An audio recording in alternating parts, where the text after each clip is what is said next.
Hi welcome to Sherin's kitchen. இன்றைக்கி நம்ம கிச்சனில் ஒரு லஞ்ச் ரெசிபி தான் பார்க்க போகிறோம். என்னென்னா, நம்ம ஒரு வீக்கெண்டில், அதாவது வெள்ளிக்கிழமை வரைக்கும் வேலைக்கு போயிட்டு சனி ஞாயிறு லீவில் வீட்டில் இருப்போம் பார்த்திங்களா. அந்த சனிக்கிழமை நல்லா தூங்கணும்னு சொல்லிட்டு நினைப்போம் பார்த்திங்களா. அந்த மாதிரி தூங்கி எந்திரிக்கிறப்போ காலையில் லேட் ஆயிரும். ஒரு 10 மணிக்கு மேலே ஆயிடுச்சுன்னா காலையில் பிரேக்ஃபாஸ்ட்டை செஞ்சு சாப்பிடுவோமா, இது சாப்பிட்டு அடுத்து கொஞ்ச நேரத்தில் லஞ்ச் ரெடி பண்ணணுமே அப்படின்னு தோணும். அந்த மாதிரி டைமில் செய்யக்கூடிய ஒரு சூப்பரான ஒரு லஞ்ச் என்ன அப்படின்னு பார்த்தீங்கன்னா, ஒன் பாட் ரைஸ் தான்.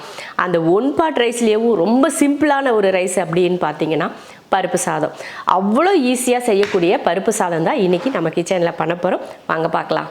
குக்கர் வச்சு எண்ணெய் ஊற்றிக்கலாம். நான் ஒரு 3 பேர் சாப்பிடக்கூடிய அளவுக்கு தான் நான் பருப்பு சாதம் பண்ணுறேன். அதுக்கேற்ற போல் எண்ணெய் ஊற்றிக்கலாம்.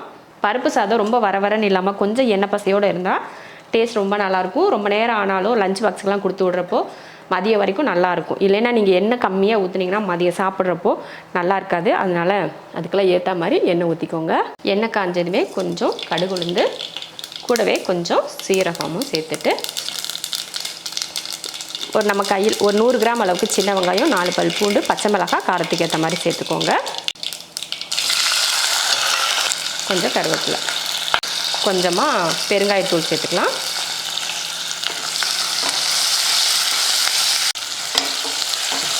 வெங்காயம் இந்த அளவுக்கு வதங்கணும். வெங்காயத்தை ரொம்ப கருக விட்டுறாமல் இந்த அளவுக்கு வதக்கிட்டு ஒரே ஒரு தக்காளி மட்டும் சேர்த்துக்கலாம்.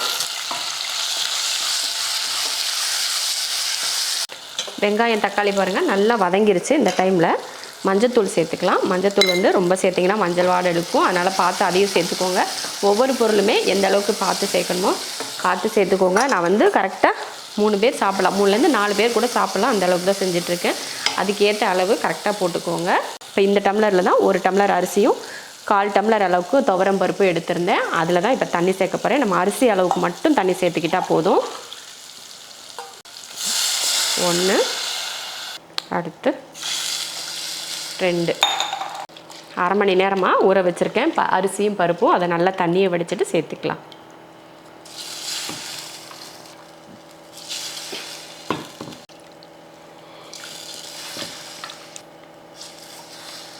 ரைஸ்க்கு தேவையான உப்பு போட்டு கலந்து நல்லா கொதிக்க விடுவோம். அதுக்கப்புறமா மூடி போட்டுக்கலாம்.